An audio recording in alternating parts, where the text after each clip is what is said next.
We were talking a little bit offline before we started just about, the times right now and how relevant a time it is to be talking about abundance. In addition to everything that's going on in the world right now, we had our North Node change in January from Gemini into the sign of Taurus, which really talks about where our collective consciousness is moving.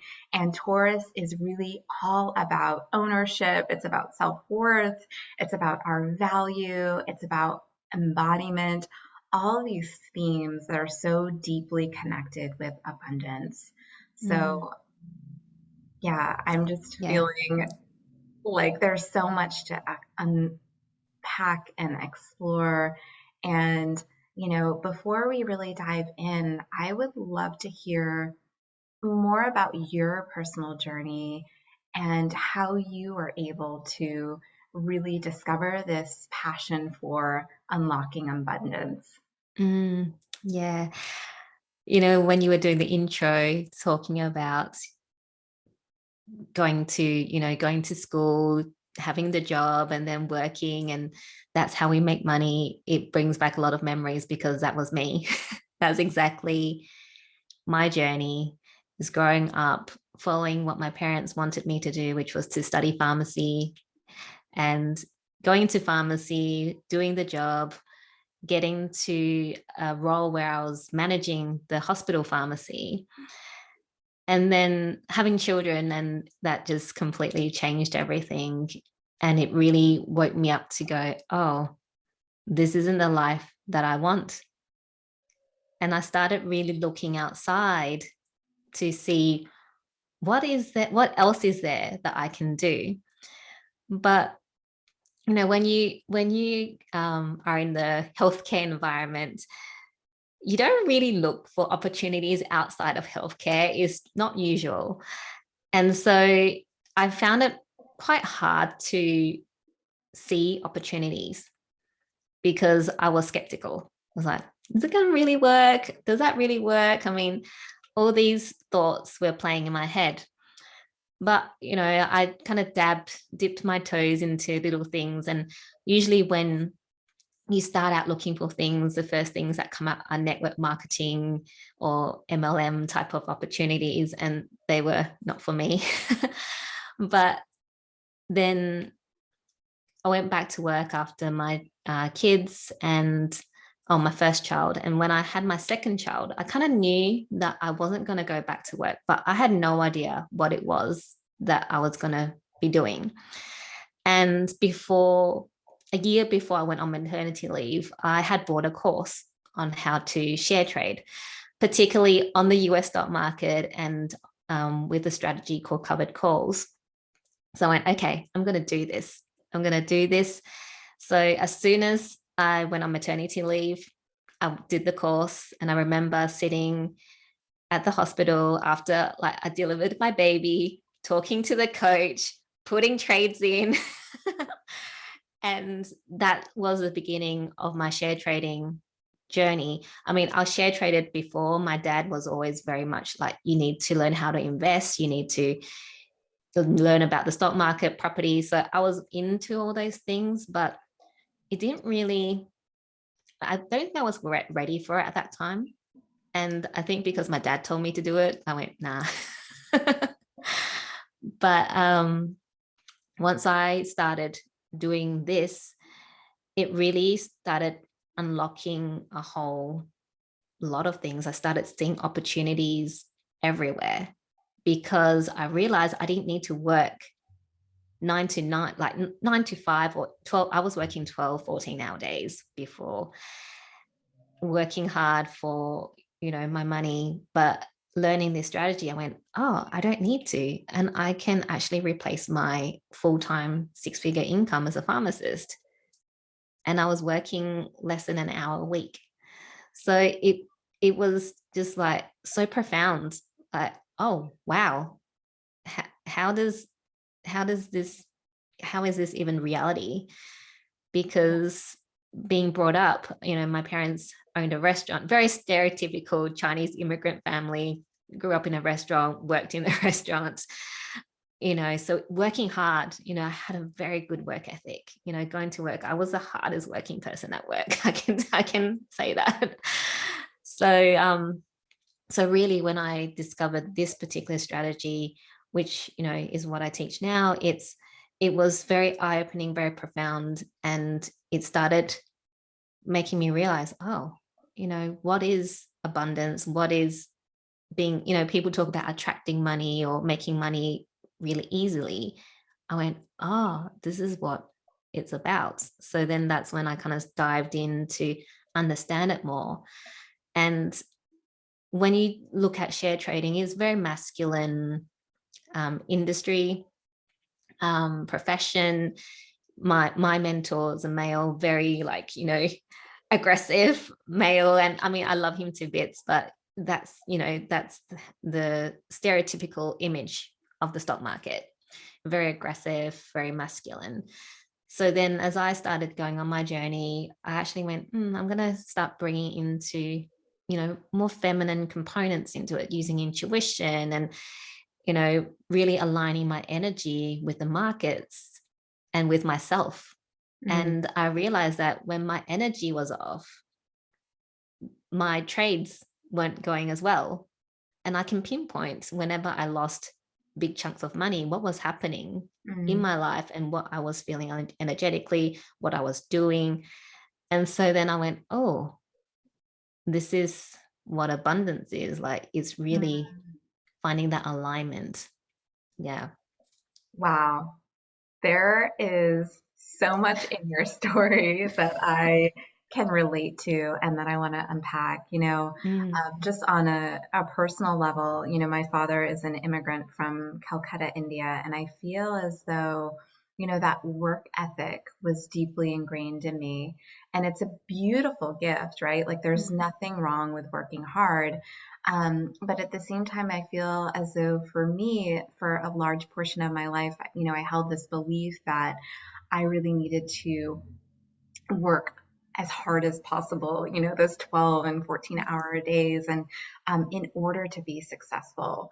And I feel like that is something that we're really like breaking through and like releasing that. And what you're sharing, because there is this kind of old paradigm of like trading time for money, but I feel like what you're sharing about is really being able to unlock different ways of receiving abundance in the day to day. And so I'd love to dive in and explore more about that. And, when you talk about share trading, there is this sort of maybe stigma of toxic masculine energy, of greed or competition. And mm. you're really, bringing this divine feminine approach to it, which is so refreshing. But maybe share with listeners, what share trading, like what it can do on a personal level, and when you started to have that sort of like light bulb aha moment. Mm. So, share trading can bring a lot of good, but can also bring not so good. It you really need to be very. I find you need to be really disciplined in your energy. Like you were saying that there's that toxic masculinity in the share market where there's a lot of greed. And I have found myself when I first started share trading because I was making money. And I think as humans, it becomes natural. You want more and you want more. So there was that greed that started breeding. And and when I noticed it, I also noticed it in my trading because I was being greedy. My trades weren't going as well as they were going. And I didn't quite understand what was going on at first because I didn't pick up that I was being greedy. So I was like, oh, what's happening? And then it was like, oh, okay. And it kept happening. And it got to the point where, okay, so what is it? And I realized that I was pushing and I was greedy because I wanted to have, it's not that you can't want to have more, because obviously when you trade, you want to make more money, but there's a different type of energy when it's greedy, or when you are just, in there to go, okay, this is the stock market. This is, I'm just going to make money. There's not that energy of greed there. And so when I say that it can be very good, but it can also not be good, it's really up to the person to be very aware of the energy going into the stock market. That's so And interesting, because as you're sharing that, I'm kind of thinking about, the journey of being an entrepreneur, because it is like always reflecting back to us our energetics. And so you have mm, this like constant mirror. And there's so many different examples of this. I mean, life is the ultimate, guru and yeah. teacher. But I do feel like the stock market, in a sense, because if you're, what you're sharing about that, and those energetics are really mirrored back into what you're seeing in terms of your investments and how that's playing out. Yeah, definitely. And it's I still do the logical, so-called logical analysis as well. So I don't go in fully with, blind intuition and going, I'm just going to pick that stock and it's going to go well. I still do all my analysis. But sometimes when you do the analysis and it's good and everything looks great, the stock market is not something that you can predict. At any point in time, things can just change. Mm, And I've had it happen where, everything, I looked at everything, I'm like, oh, this is great. But I remember I was quite greedy at that time with that particular stock. I kept going, oh, yeah, it's making me lots of money. I'm going to keep going with this. And all of a sudden, the CEO came out, said something, and the stock dropped by 2/3 of the price. wow. And Yeah. it was like, whoa, lesson. That was a big lesson as well. Yeah. Yeah, and I think, for me personally, and I think probably many listening that maybe aren't as active in, the stock market, is like this volatility, or maybe this feeling of like unpredictability. And so I'm curious, like, what are the common factors that you see in terms of somebody that is successful, that finds that sort of abundance flow in the stock market? Is it, intention and awareness and kind of focus on watching the movement and all of those logical, strategic practices, or is there more to it? To be successful, you really need to be disciplined. So when you go in to a trade, so I was at the beginning not really protecting myself the way that I should be, because I got a bit overconfident. So really it's having that discipline that if you set your prices, you need to know your risk and reward when you go in.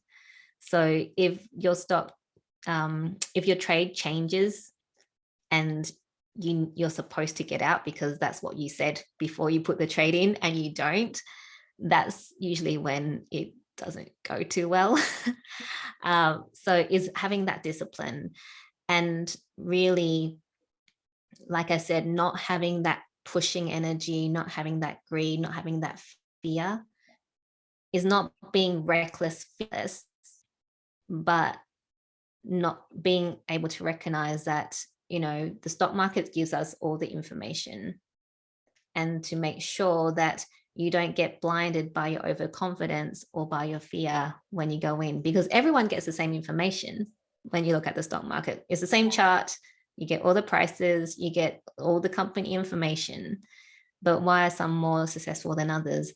And it also comes down to, your intuition is one thing, and really being in flow. Like I've, got to this point sometimes where I can actually feel when the market is going to go up and down. Mm, powerful. Yeah.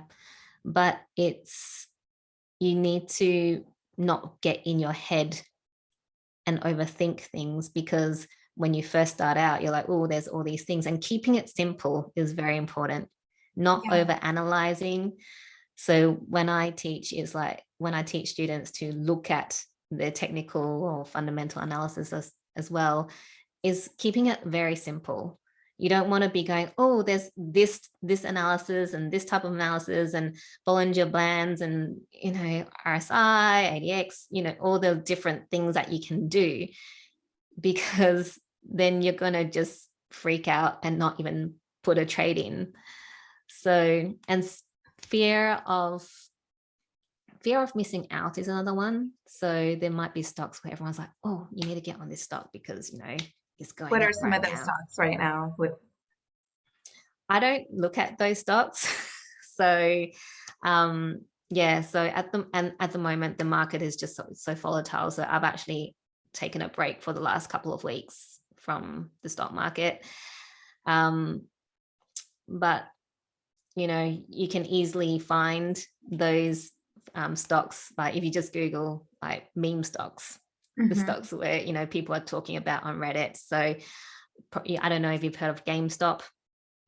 Like it was a stock, I think it was last year, where everyone was just like, oh, we need to get into this, and it's like a $20 stock that went up to like $400 in a very short space of time, and then it went crashing back down to, and it's still sitting at $100 and something at the moment.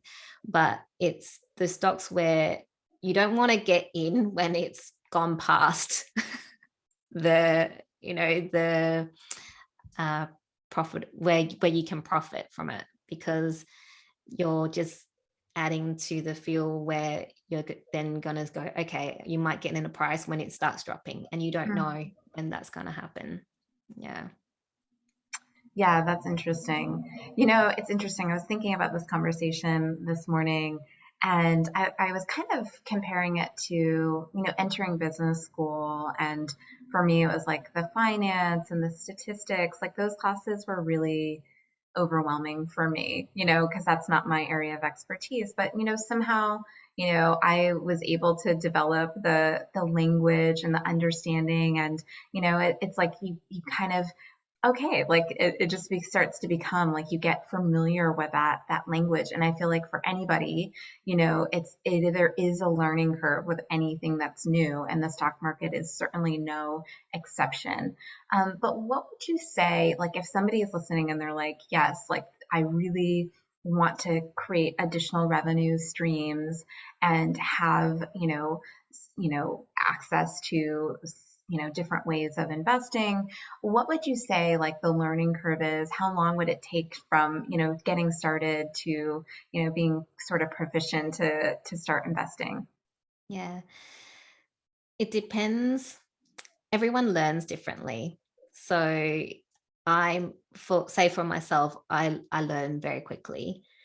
But I mean, just I had a couple of students with me a few weeks ago, and they hadn't done anything, and we spent 2 days, and they were able to place trades. So they're paper trading at the moment, right? But it can be that quick where you can just spend 2 days if you sit there and learn and have someone hold your hand and guide you through to do the practical aspects and explain to you how the maths works, Mm-hmm. then it's quite easy to pick it up. You might need explaining over and over, but um, it doesn't really take long for you to be able to start trading. Obviously, I highly recommend people to start off with a paper account. Don't go and start playing with your own money until you've kind of built up a bit of a confidence and learned the system a bit more. But within 2 days you can start placing trades and start making money if you really want to use your real money. But even on the paper account, you can start making money on your paper account. So it's that easy. If you can still, and I mean, there's always YouTube, there's so many videos on YouTube, but then it's kind of piecing it all together and trying to make sense of it and not get overwhelmed, because this person, you're going to watch one video and this person's like, oh, you need to do all this stuff, and then you're like, oh, I want to find out more. So then you watch another video and you're like, oh, actually this person's telling me to do something completely different. Which Yes. one? And there is no right or wrong. That's the thing with the stock market, because it's really very individual in what you want to use to analyze the market. So that person saying this and that person saying that, they're not wrong. They're just doing it in a different way, and maybe even different strategies. Mm. So yeah, so it's best if you can get someone to sit there with you and walk you through the process, because that would reduce the overwhelm for sure. Yeah, I absolutely agree with that. And I just know for myself, I am such a hands-on learner. So I learn by doing. And so I feel like, watching a ton of videos on the strategy or the approach would be just really, difficult for me. But to get in there and to practice and to kind of start to get a feel for it, that feels like really expansive and fun. But I want to go back to something that you said, which is that it have taken a little pause, of course, which, makes sense given the nature of the time that we're recording this, where there is a lot of volatility that's happening, in the world. And you and I were talking before we started recording this, is just that, you know, we all came here for this, to be here on this planet at this time. And this is such a profoundly, I'm getting goosebumps as I share this, but this is such a profoundly transformational time. And, Mm. we're going to continue, I feel like, to ride those waves of transformation. And so I wanted to hear your perspective on that and kind of how it relates, and maybe weaving in, like, some of these other forms of currency, right? We have cryptocurrency and other forms that are emerging, and I feel like it's going to continue to evolve and perhaps change. And so, widening our lens of kind of all these different ways of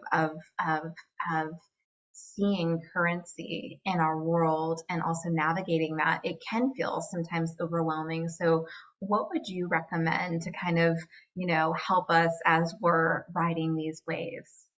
Yeah, I think the first thing really is to get clear on what it is that you want, because the shift in the energy, I mean, in the last 2 years and also now this year, it's really letting go of anything that doesn't serve you anymore. We're moving into this new era. I've been working with a master called Master Shara at the moment, and he talks about this. This is like the soul light era, which is very much, everything's from the soul, very soul led. And if you are not working with your authentic self, if you are doing anything that's inauthentic, it's not going to work. So to ride these waves first is to really get clear on what it is you want. And we've been talking about abundance and really getting clear on what abundance means to you, because I find most people, when they say, when I say abundance, it's like, oh, money. That's the 3D. It's what most people think. Abundance is lots of money or lots of material goods. But really, they're getting clear. Abundance means a lot of things. It doesn't necessarily mean money. So when you think about your life, do you have abundant life? It's not just, do you have enough money, or do you have enough, Gucci bags or LV bags, or, those kind of things. It's, do I have healthy relationships? Do I have good relationships with my children, with my friends? Am I healthy? Am I, emotionally stable? Do I have time freedom? Do I have freedom? Do I love my job? Those type of things are abundance when you're very clear on what it is that you want. So I think, first of all, if you want to really ride these waves, that, it's going to, like you say, this year is another year of massive transformation. First of all, is getting clear and letting go of anything that doesn't serve. In terms of we obviously everyone wants to make sure that they do have the monetary abundance, then it's opening yourself up to opportunities. Yes, there's always a job. You can always make money with a job. But is that what it is that you really want to do? Most of us don't want to work 9 to 5. We don't want to listen to someone tell us what to do. So then it's like, okay, what can I do to create the life that I want?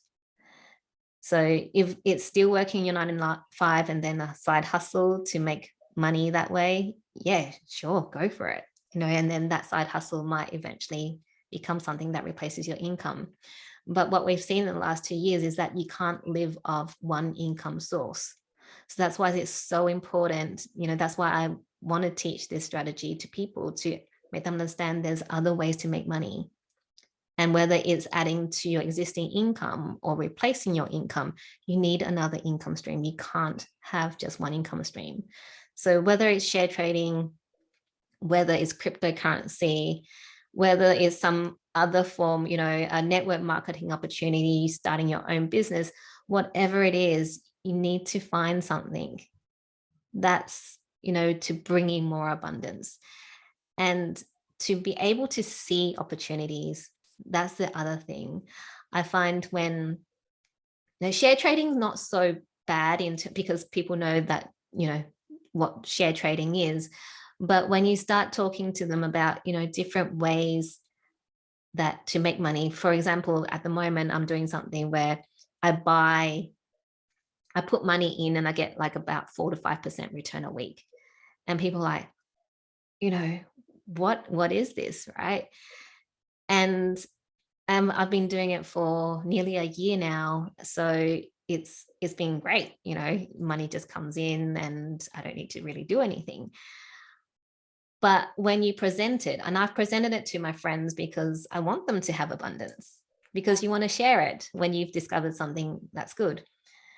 But so far, not many have taken up.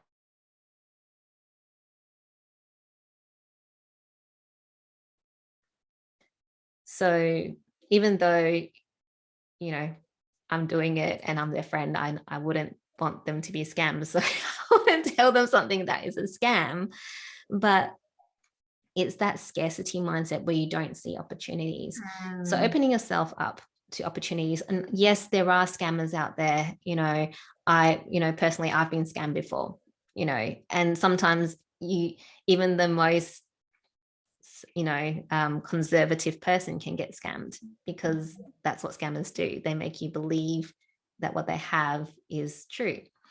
But if it's a friend telling you that, then why don't you kind of open your eyes to see the opportunities? Because there's so many things out there. There's another thing that I do where you just have a machine and it kind of mines cryptocurrency for you. So there's so many things that you can do, but it's being able to accept that there are other things. Because I think the other thing is we've been programmed that the only way to make money is by working for someone else. So it's very hard for people to shift that mindset. But if you are to ride the waves into this new era, then you need to start really digging deep into yourself to ask yourself what it is you want, and then looking outside to see what can satisfy and align with what you want. Mm, yes, I love that. There's so much there, and I do believe, like, I love that you kind of brought it back to this root chakra, sense of safety and groundedness, and because it's so true. Like when we are feeling safe and we're feeling supported, we're able to see so many different opportunities. When we're in that fight or flight or scarcity, it's really hard to, try something new or even to see the possibilities that are around us. So I feel like it first comes down to getting really grounded and feeling really supported in our physical bodies. And Yeah. and I love that you are talking about, the energetics, because it's so true. Like when we are feeling out of alignment, it's really difficult for anything to feel abundant. And even if the, you know, monetary, rewards are there, it's like we might not be feeling really super abundant because there's so much Mm. more to it. Yes, definitely agree with that. Because if you are not feeling safe in yourself, you attach safety to something. And a lot of times people attach that to money. So it's working really on nurturing your relationship with money, but also your relationship with self. Hmm. Yeah, and another thing too is like, seeing the gift in scarcity. And I know that's really difficult and challenging to do sometimes, but I know, having those moments as on the entrepreneurial journey, like especially when starting out, when things didn't feel abundant, and I was, dealing with those feelings of self-worth and maybe like busting through some of those limiting beliefs, that translated into the way that I was able to receive. And just an awareness of that picture, which came in the form of, seeing that show up for me, is like, okay, I get this. Like, I get this relationship that's happening. And I am eventually able to begin shifting out of that. But, Mm. um, but I feel like there is a blessing in having that awareness as well. Yeah, definitely. I think everything that we are, it's how do we work with it rather than saying that it's bad or good, because you know we live in a world of duality. So it's really recognizing you know how what is it doing to help us move forward in our journey. Yeah, and come into greater alignment. I love how you brought that Yeah. up about this time right now. And it's so true. It's like really releasing on so many different levels all that no longer serves us. And that, comes with coming into greater and greater alignment, energetically, physically, spiritually, emotionally. And Yes. yeah, I want to talk about energetics with you because I feel like this is such an important part of abundance. And, Mm. you teach about really being able to expand our vibrational set point. And so I was wondering if you could share about why that's so important and how we can begin to expand that for ourselves. Yeah, it's important because think about the lotto winner that hasn't worked on their mindset or the energetics, and they win $20 million, and within 2-3 years they've gone completely broke again. So they never even had the awareness that they can have that much money. So energetically they couldn't hold that money. So it starts filtering to maybe friends that want to borrow money, or they just spend it on everything that they want. So we all have like a monetary set point where we think that a certain amount of money is normal. So if you think $100,000 per year is normal for you as an income, and anything more is too weird, or doesn't is not a reality, then even if you start making money on the stock market, you're going to find that that money will somehow be gone. Maybe you won't lose it in the stock market, but you will somehow lose it elsewhere in your life, because your set point is 100 grand. So what you need to do is you need to start opening up your heart and going, okay, this other amount is now normal. You need to really kind of start start slow, because you don't want to get in your brain where you're like, nah, that's not going to happen. Because if you're going from $100,000 to $1 million, your mind's going to go, nah, that's not going to happen. And then that would again affect your energetics, because there's this like, oh, it's not going to happen. I'm going to shrink now. So take that slow. Okay, 100,000. What's realistic? Oh, 150 sounds realistic, because even if you get a promotion, you might get that much. Okay, that's cool. So then you kind of start building up on what is normal. And then maybe it is $1 million or whatever it is. And it's seeing the evidence. Once you start bringing money in from different places, you're like, oh, actually, I can make an extra $100,000 using this method on top of my job. Okay, so $200,000 is normal. So it's really finding the evidence that more money coming in is normal. So it's opening that and expanding that container Mm. and calling it in, really calling it in, um, you know, really visualizing it and seeing it in your life as well. Yeah, that's beautiful. Yeah. So, it's interesting. I want to go back because you brought up the example of a lottery winner, which is such a great example because it's pretty incredible when you think about. I think it's like 80 to 90% of lottery winners actually Yeah. lose, all of their income and go into like bankruptcy or something like that. And it's such a great example of our energetic set point and being, able to expand the container of receiving.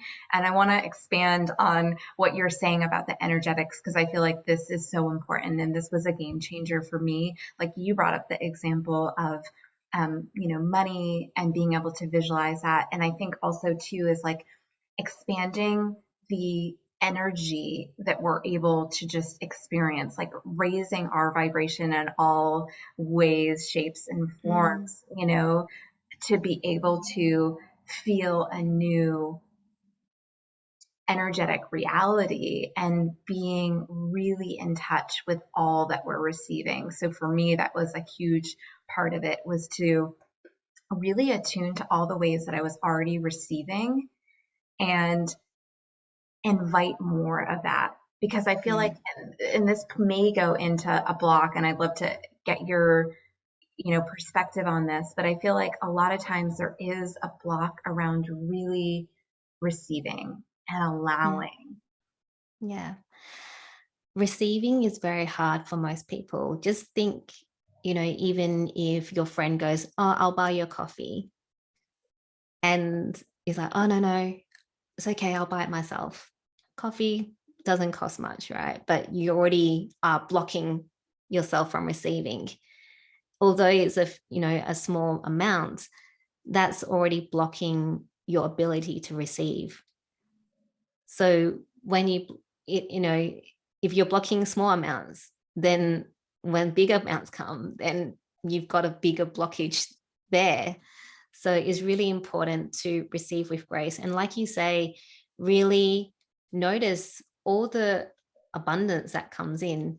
It may not be monetary things, it might be people giving you time, but time really is money, right? So, maybe you can put a dollar amount on the time that someone gives you, just to go, oh, I'm receiving this abundance, I'm receiving, and bringing bring it in to your field more.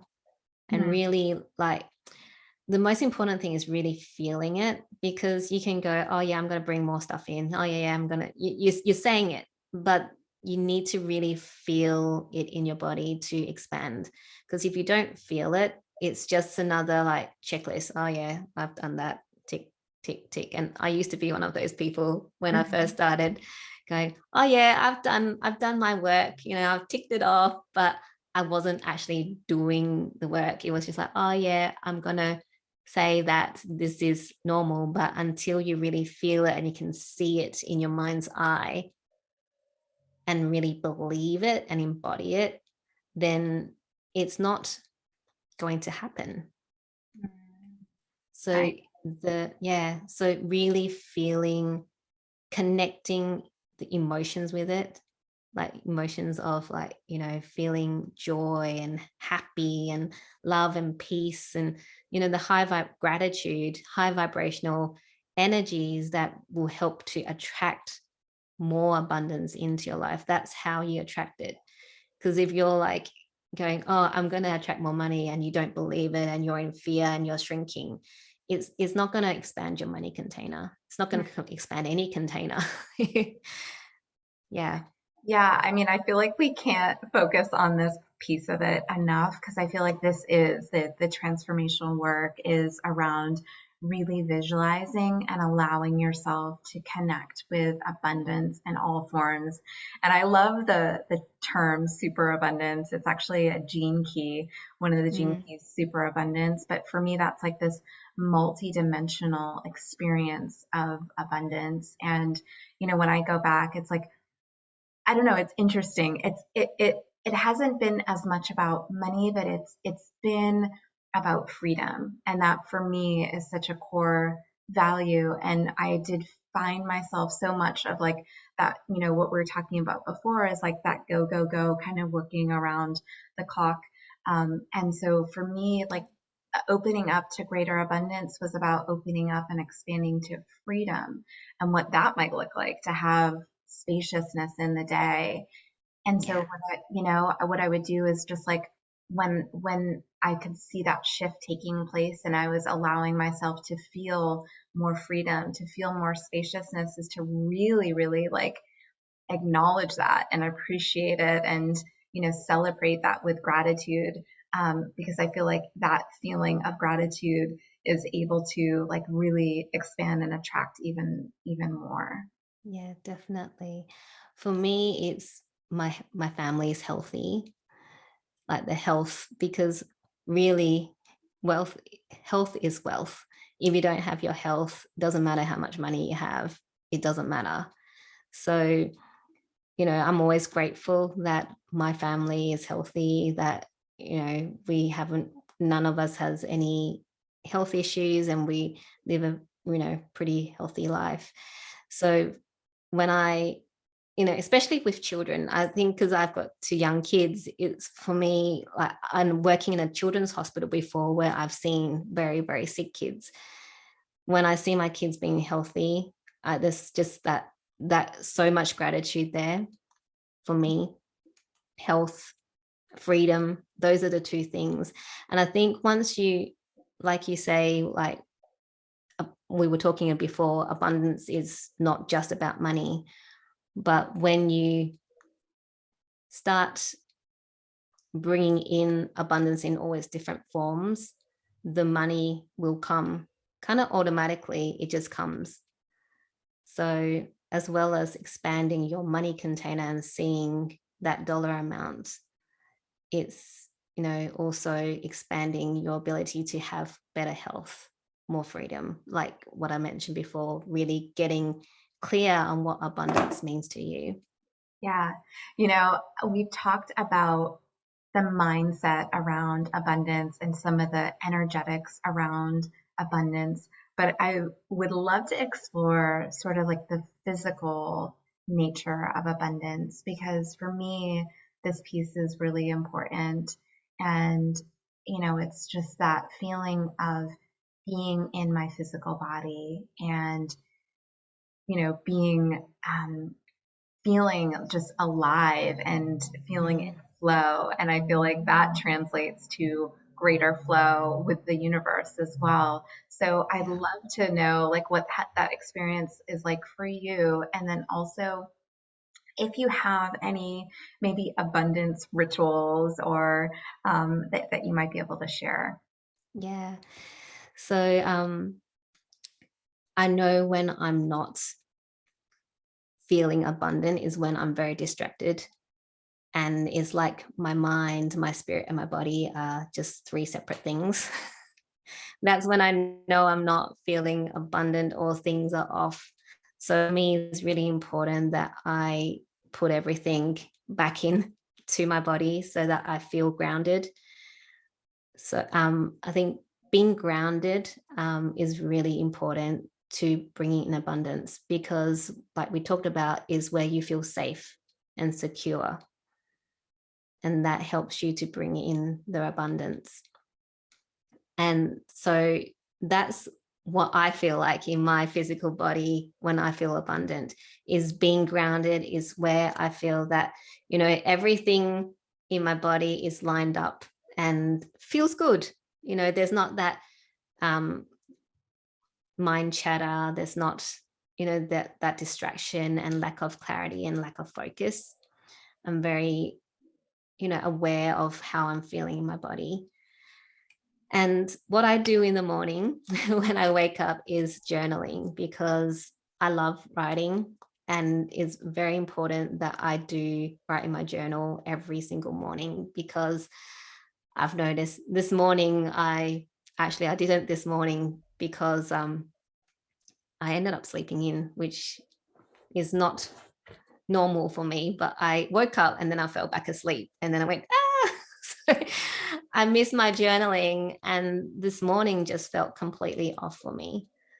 So abundance for me, like, my abundance ritual is journaling and really connecting with spirit, connecting in to see what it is that I need right now, to make sure that I feel aligned to who I am, because for me, being aligned helps me to bring in the abundance.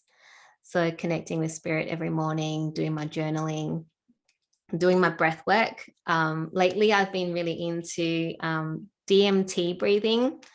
So there's this particular channel that I like to follow, but it's been the best thing that I've done for a very long time, and it's it allows you to really expand your consciousness.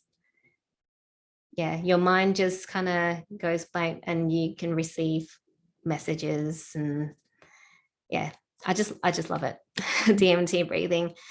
And I do something called Hands blessing in the morning, just to bless my family and myself, to bring in whatever, good health, grounding, emotional stability. I think very important for my daughter at the moment, who's, I think, at that age where, when you go to school and you're kind of finding your place in the world. So sometimes she gets a bit upset. So for me, making sure that I give her the blessing to, have that, so that she feels abundant emotionally, to be able to go out in the world and be who she is. So those are my little rituals that I do in the morning, quite a lot, but very necessary to keep me grounded and keep me aligned. Yeah. I love those. I love those. I do find as well that the breath can be such a powerful tool to help move Yeah. energy and also to help that feeling of expansion. I mean, Yeah. such a gift. I mean, really and truly, I feel like the breath is just absolutely such a gift, and to be able to work and play with that and explore. And I love your blessing that you do in the morning. I want one question I'm curious about is around ancestral sort of inherited beliefs around money. Yeah. I can tell you my story of ancestral beliefs around money, because that was a huge block that I had to work through. Um, so my mother's side of the family used to be very rich, back in Hong Kong pre World War II. So one of the richest family in Hong Kong. So my grandma used to tell us that they used to lend money to the richest man now in Hong Kong. So that's how rich they were. And my grandpa didn't really run the family business. He was, gambling, and because, family had money. And so when World War II hit, they changed all their money to, I don't know what they're called, kind of like vouchers back in the war. And so after the war, it basically was useless. So all their money, there was nothing. And they were burning bags and bags and bags of these vouchers. So our family went from really rich to really poor. And so growing up, it was very weird, because my grandma, like, was still, she still had this demeanor of a very rich woman, like how she talks and how she portrays herself. But our family just we never became rich again. It was just, normal working class. And there was always this scarcity mindset around money. So my mum, had that, she inherited that scarcity mindset, because growing up poor and not having money. So money was like such a big thing for her. So me growing up, I realized that I was rejecting money because my mum made money such a big thing in her life, and I Mm. hated it. I absolutely hated that she made money so important. And it felt, obviously she didn't think money was more important than me and my brothers, but it felt like that. Money was such a big thing. So I had to work through my money block because what was inherited was this scarcity mindset, this obsession with money, so to the point where I didn't want to have money because it was causing me such grief, thinking my mum thought money was more important. So there's, all these things. But as I started to heal, I've found that my mum has less of a scarcity mindset around, or her behaviors have changed around money. Is very strange. As I started to heal my money blocks, and all my blocks really that I have, because we all inherit, ancestral things. Mhm. You notice as you start healing, the people around you start healing. Mhm. So, as much as you go, oh, why was it me that had to do the healing? How come no one else did it for me? Once you start healing and you can see the changes, is actually quite, what's the word I'm trying to think of? It feels really good, just to put it in Yeah. a simple way. Yeah, so definitely there's ancestral things that come up with my clients. A lot of it is around not having enough money. I'm very conscious of what I say to my kids when they want something and I don't want to buy it for them. It's very easy to go, oh, we don't have money. Do you Mm. think money grows on trees? Or I think money grows on trees, but there's this thing where we just go, oh, it's just easier to tell them we don't have money. But I'm very conscious of saying, no, I'm not buying it for you, not because I don't have the money, is because I don't want you to have another toy. You've already got like 10 of those at home. And making them very aware of why they're not getting it, and that it's not because that we don't have money. And so it's very important for a child to not, for you not to put more blocks onto your child Mm. in relation to money or whatever else it is, in your life. Yeah. I love that conscious awareness that you bring. And I feel like it's so true that, all relationships that we have are deeply impacted by our family of origin and including our relationship with money. And Mm. it's so interesting to see how everybody has sort of a unique perspective when it comes to finances and abundance. And I love that you were able to really shift that within yourself. And then also, the work that you're doing is so transformative for others to be able to heal their money stories as well. Yeah. Thank you. It's been a journey definitely to get there, but I just, yeah, when you heal your money blocks and your money stories, you're not just healing the money part, is everything around you. I think for every single coach out there, everyone has their special niche. Mhm. Someone does money, I do share trading money. Then there's people that do, health, um, all these different things, or business coaches. But at the end of the day, once you remove a certain block, you'll find that it kind of expands to different areas of your life. And for me, I found that, everything kind of links back to self love. because, your fear of money, you thinking you're not worthy of money, it all comes down to your self-worth and what you believe you deserve. And if you love yourself enough, you deserve a lot. You deserve everything. You deserve unlimited abundance. So it's really kind of bringing it back to Hmm. discover that link. Yeah. If somebody is listening right now and they're like, Kaki, I resonate with everything that you're saying, and I get the abundance, you know, I get the self love piece of it. I certainly get it from, a logical perspective, but I'm not seeing that translate. Like, I just feels like I'm not experiencing that amount of self love and the amount of abundance that I really truly desire to feel. What advice would you have? My advice is, and it's probably not going to be well received, is that there's still something else that you need to work on.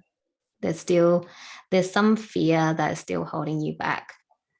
So it's really digging deeper into the layers of, okay, I'm working on my self-love, but nothing's transforming. What else is there? And a lot of times I find when you're doing the work yourself, you you tend to not want to go into deep dark corners because you really don't want to dig that beast out to uncover what it is that is really holding you back. So it's that, or it could be like just a bit of energetic clearing that might be needed. So it really depends on the person. Sometimes it might be that, we just need to clear some energy block, and it's, they've worked through all the mindsets and everything. But I've discovered that you can't just work on mindset. You really need that energetic piece as well. It all works together.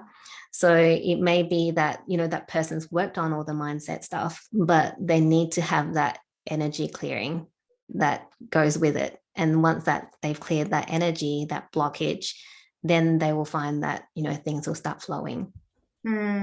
Yeah.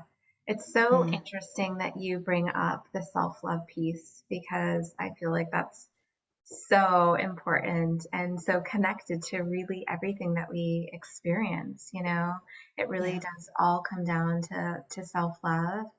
And, one thing that I find is like, we do, I feel like, live in a culture where it's like, fix this and improve and things like this, but also too it's like really about loving ourselves unconditionally, fully, deeply, wholeheartedly, wherever we're at in the journey.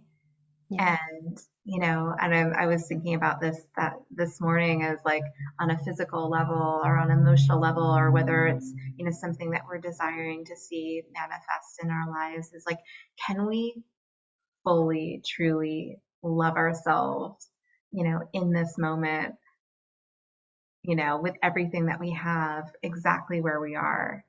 Yeah. And I think that helps to shift. Yes, definitely. And it is very hard at the beginning to love yourself. Even, I like to do mirror work. You've probably heard of it, where you just, tell yourself that I love you in the mirror. And it's so hard because it just doesn't feel right to love yourself, because we've been programmed to help everyone else and look after everyone else and forget about ourselves. So when we start having to look at ourselves, it's very strange. And it takes a while before we can start, okay, we can start liking ourselves. And then, you know, it's self-love, like you're saying, it's not just loving the good parts of us, it's loving the good, bad, and the ugly parts of us, and knowing that it's okay, that you don't need to be perfect, and to just accept every single part of you as you are. You don't need fixing. You just need to discover the person that's inside, because it's been hidden under all the expectations and all the shoulds that has been placed upon you.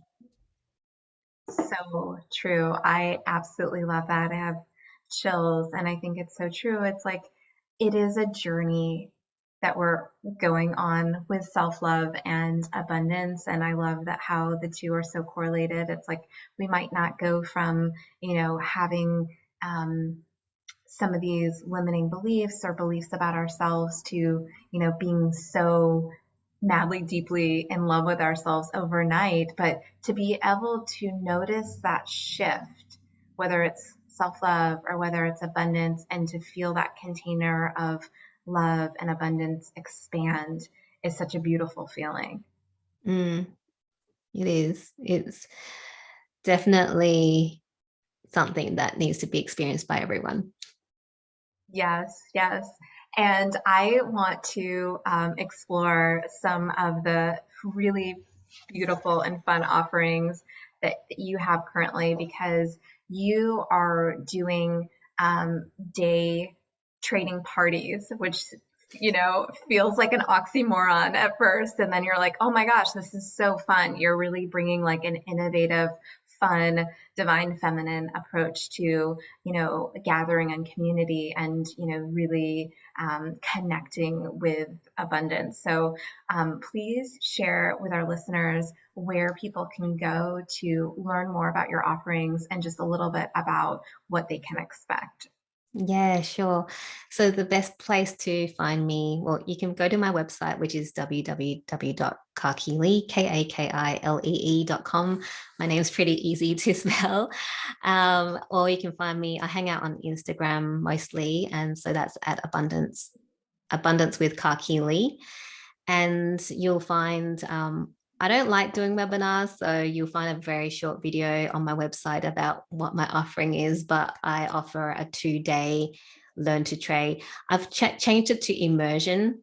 So I got a message to say, don't call it a party, call it an immersion. So it's 2 day share trading immersion where I basically cap it at 5 people and I take you through exactly what I do to make money week in, week out on the stock market in less than 30 minutes per week. So it's taking you through the practical theory and the practical, but it's a lot of fun because it's small groups, and so you can ask questions, and nothing's off limits. We talk about mindset. We do the energetics as well. So yeah, and obviously the strategy, because you need to know the strategy to trade. So I combine all those three things in the 2 days, and we just have a good time learning. And yeah, and then afterwards there's also like 4 follow-up calls where we get together and make sure that you know what you're doing as well. So, and obviously there's a myriad of different things you can add on or take away if you want to. Very flexible in my approach with things, because I think you need to learn the best way for you. So I'm one of those people that can very cater to the different ways of learning for people. So yeah, so if you're interested, you can always get on a chat with me. You can book through my website. Oh, awesome. Well, I can honestly say that you would be such a phenomenal guide to go on this expansive and abundant experience with. And so I'm so grateful for you and all the work that you're doing in the world. I love you. I am so Oh, grateful for you and so enjoyed this conversation. yes, same. Thank you so much, Emily. I love you so much.